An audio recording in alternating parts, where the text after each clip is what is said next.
Hello people, how are you? कैसे हो? तो इट्स मी अतिक रहमान।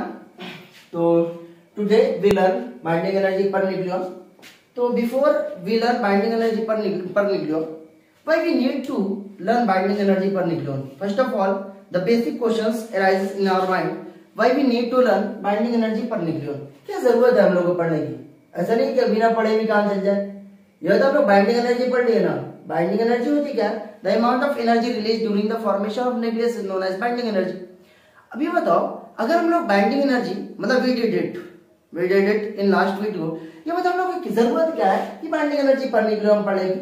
याद करना, अगर न्यूक्लियस की स्टेबिलिटी बताना है तो binding energy is not a full criteria for deciding weather A nucleus is fully stable और नॉट। तो हम लोग बाइंडिंग एनर्जी पर न्यूक्लियन पढ़ने से पहले हम लोग पता करेंगे कि पहले हम लोग प्रूफ करने वाले हैं कि बताओ ये ऐसा गलत क्यों है। बाइंडिंग एनर्जी बढ़ेगा तो ये बताओ क्या होने वाला है? बाइंडिंग एनर्जी बढ़ेगा तो स्टेबिलिटी बढ़ने वाली है। तो हम लोग क्या करेंगे, सपोज एक पॉइंट देखो यहाँ पे, तो हम लोग ऑब्जर्व किए क्या, फॉर ए हेवी हाइड्रोजन, बहुत ध्यान समझना, फॉर ए हेवी हाइड्रोजन क्या होता है अपन लोग के पास? रेडियोएक्टिव एलिमेंट होता है। For a heavy hydrogen means we can say 1s2 means 1 proton and 1 neutron has a binding energy of yoga 1.1 mega electron volt. इसकी बाइंडिंग एनर्जी कितनी है यहाँ पे? मतलब जब हेवी हाइड्रोजन को जब बनाओगे तो उसके अंदर जो मास डिफेक्ट होगा उसकी वजह से जो एनर्जी आएगा वो कितना आने वाला? 1.1 मेगा इलेक्ट्रॉन वोल्ट। यहां तक क्लियर हुआ? And for uranium which has a atomic number is 92 and mass number is 238 has a binding energy of yoga यहाँ पे बाइंडिंग एनर्जी होने वाला 1800 मेगा इलेक्ट्रॉन वोल्ट। तो ना बोल सकते हैं क्या, हेवी हाइड्रोजन के लिए बाइंडिंग एनर्जी की वैल्यू कितनी है? 1.1 mega electron volt. And for a uranium atom, for uranium nucleus the binding energy is 1800 mega electron volt. Means 1800 mega electron volt का मतलब हो गया, मतलब जब न्यूक्लियस यूरेनियम का फॉर्मेशन हुआ, means when we have to form a nucleus of uranium, means 1800 mega electron volt energy will be released, या जो भी है। अब क्या होगा अपन लोगों के पास? तो ये बता, इसके हिसाब से क्या होगा, जिसकी बाइंडिंग एनर्जी ज्यादा होने वाली है, ये बताओ डायरेक्टली प्रोपोर्शनल टू होने वाला है stability of nucleus. Directly proportional to stability of nucleus. मैं बताया था जितना ज्यादा बाइंडिंग एनर्जी उतना ज्यादा स्टेबल न्यूक्लियस। ये सही तो है, स्टेबिलिटी ऑफ न्यूक्लियस। तो हम लोग सही पढ़ रहे हैं यार, स्टेबिलिटी ऑफ न्यूक्लियस। तो ये अगर बाइंडिंग एनर्जी बढ़ेगा तो ये बताओ न्यूक्लियस की स्टेबिलिटी बढ़ने वाला। तो बोला गया कि जैसे जैसे एटॉमिक मास नंबर इंक्रीजेस वैसे वैसे बाइंडिंग एनर्जी इंक्रीज कर रहा है कि नहीं यहाँ पे?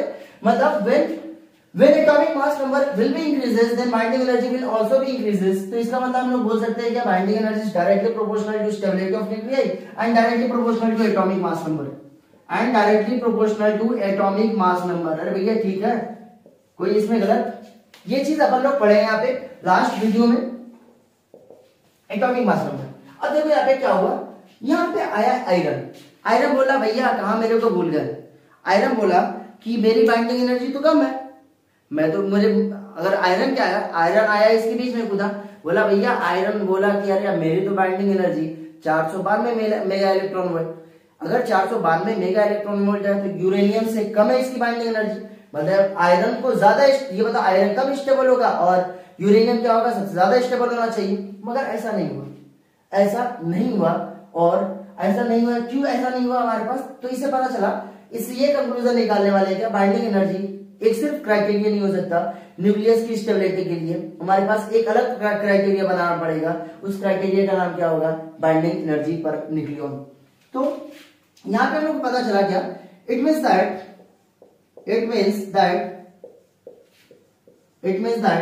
Iron which has atomic number 26 and mass number 56, इसकी जो बाइंडिंग एनर्जी है वो कितनी है हमारे पास? बहुत कम है। इसकी binding energy approx 492 mega electron volt के करीब है। कितना? 492 मेगा इलेक्ट्रॉन। तो ये होगा हमारे पास is less stable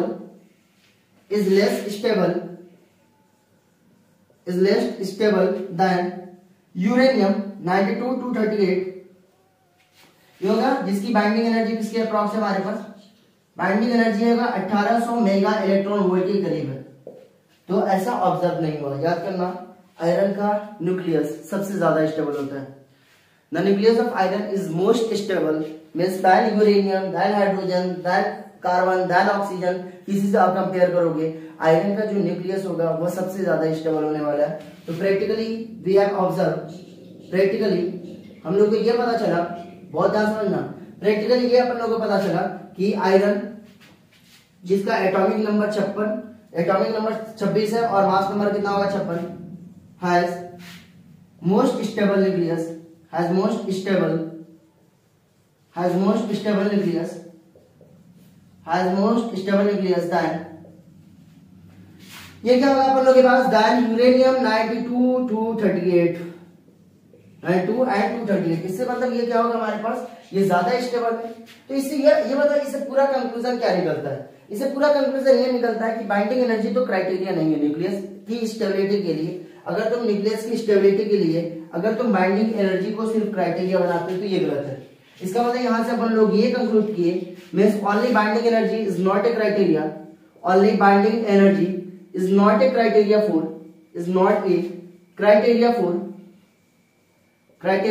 stability of nucleus, for stability of nucleus. तो न्यूक्लियस की स्टेबिलिटी के लिए ये क्राइटेरिया सिर्फ नहीं होने वाला। तो बोला गया क्या चीज होने वाला, तो बोला गया इसके लिए हम लोग को पढ़ना पड़ेगा क्या, बाइंडिंग एनर्जी पर न्यूक्लियन। तो समझ में आया, वाई का जवाब मिला, क्यों हम लोग बाइंडिंग एनर्जी पर न्यूक्लियन अपन लोगों के पास समझ में आया। तो बाइंडिंग एनर्जी पर न्यूक्लियन पढ़ते क्यों है, तो अपन लोग अगर ये चीज समझ में आ गया तो आगे यहाँ पे पढ़ने वाले क्या, बाइंडिंग एनर्जी पर न्यूक्लियन।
तो बच्चों ये देखो यहाँ पे let's learn binding energy per nucleon. तो क्या है बाइंडिंग एनर्जी पर न्यूक्लियन दिया है in mega electron in Y axis. We have draw a atomic mass number, we have draw a atomic mass number in X axis. कहां पे हमारे पास x axis पे अपन लोग ड्रॉ किए एटॉमिक मास नंबर की, और ये क्या होगा वाई एक्सिस पे we have draw binding energy per nucleon in mega electron volt. यहाँ पे देखो, यहाँ पे हमारे पास दो रीजन देखो, पहला रीजन क्या होने वाला है अपन लोगों के पास, पहला रीजन क्या होगा, पहला इस वाला देखो जिसका एटॉमिक मास नंबर 50 से कम होगा, और उसके बाद दूसरा रीजन देखो 50 से 80 के बीच में, और उसके बाद देखो एटॉमिक मास नंबर की वैल्यू 80 से ज्यादा होगा। अब देखो क्या होगा, यहाँ पे एक अलग फ्यूजन चलने वाला है, एक इधर यहाँ पे फ्यूजन चलने वाला है, वही नाम जो तुम सोच रहे हो न्यूक्लियर फ्यूजन और न्यूक्लियर फ्यूजन। मतलब अगर जो एलिमेंट यहाँ पे लाई करेंगे वो क्या चीज करने वाले हैं, न्यूक्लियर फ्यूजन। जो एलिमेंट यहाँ पे लाई करेंगे वो क्या करेंगे, न्यूक्लियर फ्यूजन। बहुत ध्यान समझना, पहला पॉइंट क्या होने वाला है, बहुत ध्यान समझना, पहला पॉइंट क्या होने वाला है, बाइंडिंग एनर्जी पर न्यूक्लियन बताता है हमारे पास न्यूक्लियस की stability. Binding energy per nucleon जिसकी ज्यादा होगी उसकी न्यूक्लियर स्टेबिलिटी क्या होने वाली है, हमारे पास ज्यादा होगी। मतलब means those element which has binding energy per nucleon is more, that nucleus has more stability than any other nucleus. इसका मतलब अपन लोग बोल सकते हैं कि binding energy per nucleon, binding energy per nucleon अगर तुम इंक्रीज करोगे इसका मतलब क्या होने वाला है, stability of nucleus, stability of nucleus, stability of nucleus क्या होगा यहाँ पे इंक्रीज करने वाला है। स्टेबिलिटी ऑफ न्यूक्लियस क्या होगा यहाँ पे इंक्रीज करेगा। याद करना फर्स्ट पॉइंट अपन लोगों के पास, we have to conclude it from the binding energy and atomic mass number. ये होगा ए क्या होने वाला है, this is atomic mass number. ये क्या होने वाला है, एटॉमिक मास नंबर। तो ये बताओ यहाँ पे क्या होगा, बाइंडिंग एनर्जी पर न्यूक्लियन की वैल्यू 8.8 मेगा इलेक्ट्रॉन वोल्ट है। अब ये मतलब यहां से ये पता चला कि बाइंडिंग एनर्जी पर न्यूक्लियन जिसकी ज्यादा होगी ये मतलब न्यूक्लियस उतना ही ज्यादा स्टेबल होने वाला है। तो बोलोगे सही बात है। तो पता चला यहाँ पे सेकंड पॉइंट ऑब्जर्व करो, सेकंड पॉइंट ऑब्जर्व करो, ये बता एटॉमिक नंबर, बहुत ध्यान सुनना, एटॉमिक मास नंबर जिसका 50 से 80 के बीच में होगा, एटॉमिक मास नंबर जिसका 50 से लेके 80 के बीच में होगा उसके न्यूक्लियस स्टेबल होने वाले हैं। क्यों, वहां पे अगर average binding energy per nucleon की बात करोगे, हर एक एलिमेंट का एवरेज बाइंडिंग एनर्जी 8.5 के ऊपर है। देखो यहाँ पे 8.5 के ऊपर है कि नहीं, इसका मतलब हमारे पास मैं बोल सकता हूँ from atomic mass number 52, atomic mass number 80, from atomic mass number 52 atomic mass number 80 means binding energy per nucleon, average binding energy per nucleon is approx 8.5 mega electron volt. सबका क्या होगा हमारे पास, सबका binding energy per nucleon 8.5 mega electron volt आ रहा है। इसका मतलब देखो ये बताओ सबसे ज्यादा यहाँ पे बाइंडिंग एनर्जी किसकी है, आयरन की। आयरन की बाइंडिंग एनर्जी सबसे ज्यादा है, और ये बाइंडिंग एनर्जी पर न्यूक्लियन क्या होगा, 8.8 मेगा इलेक्ट्रॉन होगा। तो याद करना आयरन का जो न्यूक्लियस होगा वह सबसे ज्यादा स्टेबल होने वाला है, कोई भी एलिमेंट को तुम चूज कर लो। तो यहां से ये पता चलता है क्या, तो यहां से अपन लोग ये बता सकते हैं क्या कि आयरन की बाइंडिंग एनर्जी पर न्यूक्लियन कितना अपन लोगों के पास, binding energy per nucleon is 8.8 mega electron volt which has most stable nucleus. क्या होगा, ये होगा हमारे पास मोस्ट स्टेबल न्यूक्लियस होने वाला है। तो एक चीज याद करना, जिसका एटॉमिक मास नंबर 50 से लेके एटॉमिक मास नंबर 80 के बीच में होगा, average binding energy per nucleon किसके बराबर होगा, 8.5 मेगा इलेक्ट्रॉन वोल्ट की। और आयरन की अगर बात करोगे बाइंडिंग एनर्जी पर न्यूक्लियन कितना, 8.8 मेगा इलेक्ट्रॉन वोल्ट। इसका देखिए सबसे ज्यादा स्टेबल न्यूक्लियस होगा। तो मैं बोल सकता हूँ क्या, जो इसके बीच में होगा A=50 से लेके A=80 के जो न्यूक्लियस होंगे वो क्या होने वाले, स्टेबल होने वाले हैं। तो ये जो न्यूक्लियस होने वाले हैं वो क्या होगा अपन लोगों के पास, स्टेबल न्यूक्लियस होने वाला है। बहुत ध्यान समझना, स्टेबल न्यूक्लियस। अगर ये स्टेबल है तो इसका कोई रोल ही नहीं है फ्यूजन और फ्यूजन के अंदर, कोई रोल नहीं है यहाँ पे फ्यूजन और फ्यूजन के अंदर। मतलब अगर यहाँ पे एटॉमिक मास नंबर जिसका यहाँ पे ये सब के सब क्या होगा, यहाँ पे स्टेबल न्यूक्लियस होने वाले। अब क्या होगा समझो, यहाँ पे ये चीज क्लियर हो गया। इसको रफ करूं यहाँ पे, इसको अगर मैं रफ करता हूं यहाँ पे देखो, तीसरा क्या होने वाला है यहाँ पे, तीसरा पॉइंट क्या होगा, तीसरा पॉइंट यहाँ पे देखो, तीसरा पॉइंट बहुत ध्यान समझना, तीसरा पॉइंट थर्ड पॉइंट क्या होगा हमारे पास देखो, ये बता अगर मैं एटॉमिक मास नंबर 80 से ज्यादा करूंगा तो क्या होगा। अगर एटॉमिक मास नंबर अगर 80 से ज्यादा करोगे, ये तो बाइंडिंग एनर्जी जो कर्व है वह धीरे धीरे तुम्हारे पास ग्रेजुअली डिक्रीज कर रहा है यूरेनियम तक। और यूरेनियम की बाइंडिंग एनर्जी पर न्यूक्लियन अपन लोग जानते हैं कितना होता है। यूरेनियम की बाइंडिंग एनर्जी पर न्यूक्लियन कितना होता है यहाँ पे 7.6 मेगा इलेक्ट्रॉन वोल्ट। कितना होता है यहाँ पे 7.6 मेगा इलेक्ट्रॉन वोल्ट। तो बोला जिसका एवरेज याद करना, जिसका average binding energy per nucleon अगर 8.8 या 8.5 मेगा इलेक्ट्रॉन वोल्ट के करीब होगा, उसी के न्यूक्लियस ज्यादा स्टेबल होने वाले हैं। तो इसका मतलब यूरेनियम के न्यूक्लियस अनस्टेबल है, इसका मतलब न्यूक्लियस यहाँ पे क्या होगा अनस्टेबल होगा। तो हम लोग बोल सकते हैं क्या, फॉर एटॉमिक मास नंबर की वैल्यू अगर 80 से ज्यादा हो तो क्या होगा यहाँ पे देखो, binding energy curve decreases gradually, decreases मतलब तुम बोल सकते हो क्या, डिक्रीजेस शार्पली या तुम्हारे पास gradually decreases up to uranium 92 और कितना होगा यहाँ पे 238 which has a binding energy per nucleon क्या हो जाएगा यहाँ पे, बाइंडिंग एनर्जी पर न्यूक्लियन की वैल्यू हो जाएगी यहाँ पे 7.6 मेगा इलेक्ट्रॉन वोल्ट। समझ में आ रहा है। देखो यहाँ पे एक की वैल्यू अगर 80 से ज्यादा है तो बाइंडिंग एनर्जी पर कर्व फिर क्या होगा हमारे पास, धीरे धीरे एटॉमिक मास नंबर बढ़ रहा है, बाइंडिंग एनर्जी कर्व धीरे धीरे घट रहा है। इसका तो यहां से ये पता कर सकते हैं कि बताओ यहाँ पे न्यूक्लियस, याद करना न्यूक्लियस आर अनस्टेबल, न्यूक्लियस क्या होगा यहाँ पे अनस्टेबल। अब ये बताइए अगर अनस्टेबल है तो ये स्टेबिलिटी चाहेगा, ये बताओ यहाँ के जो एलिमेंट है वो क्या चाहेंगे, स्टेबल चाहेंगे। अगर स्टेबिलिटी चाहेंगे तो ये क्या करने वाले हैं, तो हम लोग बोल सकते हैं क्या, दे gain stability through nuclear fusion. क्या करेगा हमारे पास, न्यूक्लियर फ्यूजन क्या होता है एक चीज देखो, इसके बाद हमारा जो वीडियो बनेगा वो न्यूक्लियर फ्यूजन पे बनने वाला। न्यूक्लियर फ्यूजन के अंदर जो हेवी न्यूक्लियाई होते हैं जिसका मास नंबर ज्यादा होता है, हेवी न्यूक्लियाई ब्रेक होते हैं हमारे पास 2 या 2 से ज्यादा स्मॉलर न्यूक्लियाई के अंदर। और ये मतलब जब ये ब्रेक होगा, सपोज करो अपन लोग के पास, मैं बोला कि ये मान लो हमारे पास यूरेनियम है। अब क्या होगा, ये यूरेनियम का एटम ब्रेक होगा और ब्रेक होने के बाद क्या होगा हमारे पास 2 लाइटर न्यूक्लियाई के अंदर आएगा और ये लाइटर न्यूक्लियाई यहाँ पे आने वाला। अब ये बता अगर ब्रेक होने के बाद या स्प्लिट होने के बाद न्यूक्लियर फ्यूजन होता क्या है, ये एक तरीके का न्यूक्लियर रिएक्शन है जहां पे क्या होगा यहाँ पे न्यूक्लियस जो होगा जो अनस्टेबल न्यूक्लियाई है। अब ये क्या होगा हमारे पास स्प्लिट होगा, जो हेवी न्यूक्लियाई है वो स्प्लिट होगा, 2 न्यूक्लियाई मतलब जनरली 2 होते हैं, 2 न्यूक्लियाई 2 लाइटर न्यूक्लियाई में। अब ये बता लाइटर न्यूक्लियाई का मतलब जिसका मास नंबर कम होगा। अब ये बता अगर ये लाइटर न्यूक्लियाई में अगर ये स्प्लिट हो रहा है या ब्रेक हो रहा है, ये बता ये कहां पे चल रहा है हमारे पास, बाइंडिंग एनर्जी कर्व के ऊपर आ रहा है कि नहीं। यहाँ पे देखो ये तुम्हारे पास बाइंडिंग एनर्जी कर्व की तरफ जा रहा है और जिसका बाइंडिंग एनर्जी पर न्यूक्लियन ज्यादा है। अब ये बताओ अगर बात करूं इसकी और इसकी, तो ये बता किसका बाइंडिंग एनर्जी पर न्यूक्लियन ज्यादा है, इसका ज्यादा होगा, इसका कम होगा, ये ज्यादा स्टेबल होने वाला है। फिर से ये फर्दर ब्रेक करेगा, फिर इधर आने की कोशिश करेगा, फिर फर्दर ब्रेक करेगा, इधर आने की कोशिश करेगा। समझ आ रहा है, स्प्लिट होगा मतलब ब्रेक, समझ आ रहा है। ये क्या होगा यहाँ पे स्प्लिट करेगा, यहाँ पे आने की कोशिश करेगा। मतलब जो अनस्टेबल न्यूक्लियाई है यहाँ के, जिसका एटॉमिक मास नंबर अगर एटॉमिक मास नंबर की वैल्यू 80 से ज्यादा है, वो क्या करेगा, फ्यूजन करने वाला है। क्या करेगा ये, तो इसका मतलब ये वाला जो पोर्शन है, बहुत ध्यान सुनना, ये वाली जो पोर्शन है वो क्या करने वाले हैं यहाँ पे, न्यूक्लियर फ्यूजन करेंगे। क्या करने वाले हैं, ये न्यूक्लियर फ्यूजन करने वाले हैं। यहां तक क्लियर हुआ।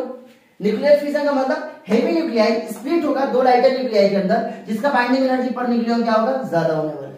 क्लियर हो गया चीज। अब देखो यहाँ पे बाइंडिंग एनर्जी पर न्यूक्लियन कितना है हमारे पास, इसका 1 पॉइंट। चौथा पॉइंट क्या होने वाला है, चौथा पॉइंट यहां तक हो गया, इसको लिखो। उसके बाद हम लोग पढ़ते हैं क्या, last point binding energy per nucleon होगा।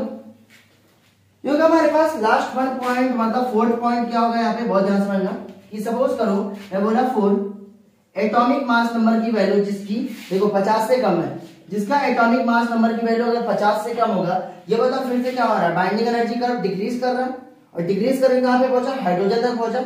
इसका मतलब 4 atomic mass number is less than 80, then binding energy curve decreases gradually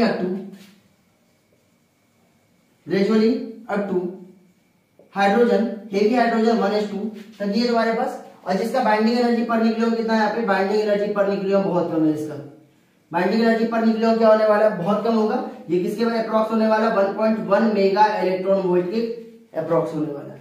अब ये बताओ 1.1 मेगा इलेक्ट्रॉन वोल्ट के करीब होगा, ये क्या जाएगा हमारे पास, यहाँ पे क्या होगा हमारे पास अनस्टेबल न्यूक्लियाई होने वाले, इसके जो न्यूक्लियाई होगा वो क्या होगा हमारे पास न्यूक्लियाई अनस्टेबल होगा। अब ये बताइए ये स्टेबिलिटी चाहेंगे, अगर ये स्टेबिलिटी चाहेंगे तो क्या करने वाले न्यूक्लियर फ्यूजन करेंगे।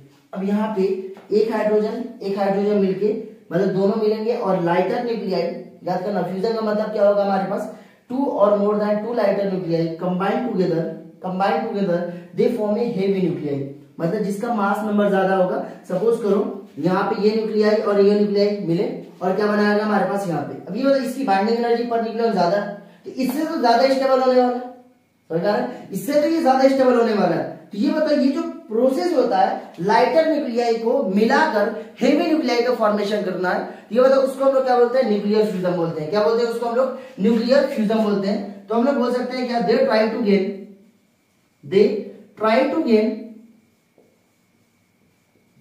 स्टेबिलिटी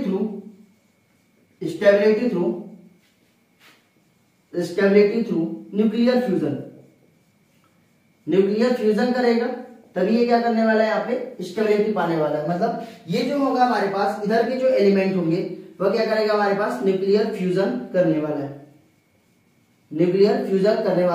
मैं बोलूंगा न्यूक्लियर फ्यूजन होता क्या, न्यूक्लियर फ्यूजन का मतलब हो गया हेवी न्यूक्लियाई, बड़े बड़े न्यूक्लियाई स्प्लिट होंगे हमारे पास 2 लाइटर न्यूक्लियाई, और उस लाइटर न्यूक्लियाई को हम लोग बोलते हैं क्या डॉटर न्यूक्लियाई, और उसका बाइंडिंग एनर्जी पर न्यूक्लियन वह क्या होगा जो मतलब पेरेंट न्यूक्लियाई जो स्प्लिट होता है उसको हम लोग क्या बोलते हैं पेरेंट न्यूक्लियाई। तो पेरेंट न्यूक्लियाई की बाइंडिंग एनर्जी पर न्यूक्लियन से क्या होने वाला है ये ज्यादा होने वाला है। ऐसे ही होगा न्यूक्लियर फ्यूजन क्या होगा हमारे पास when 2 or more lighter nuclei combine to form a heavy nuclei means that heavy nuclei has a binding energy per nucleon is greater than that lighter nuclei, उस चीज को हम लोग क्या बोलने वाले हैं न्यूक्लियर फ्यूजन बोलेंगे। तो ये रहा हमारे पास बाइंडिंग एनर्जी पर न्यूक्लियन का, और इससे अपन लोग जबरदस्त तरीके से पढ़े, तो पढ़ते रहो। All the very best. अगला वीडियो आने वाला है न्यूक्लियर फ्यूजन और न्यूक्लियर फ्यूजन के ऊपर, ठीक है। तो न्यूक्लियाई का मैं जितना भी लेक्चर था on the basis of CBSE board class 12 और IIT JEE में रेडियोएक्टिविटी पढ़ चुके हैं अपन लोग, लॉ ऑफ रेडियोएक्टिविटी सारी चीजें मैं पढ़ा दी हूँ on the basis of NEET, on the basis of JEE NEET और JEE IIT JEE और on the basis of board, सारी चीजें मैं पढ़ा दी हूँ यहाँ पे जबरदस्त तरीके से। आप इंजॉय करते रहो और मजे करते रहो और सब्सक्राइब करते रहो। Thank you so much.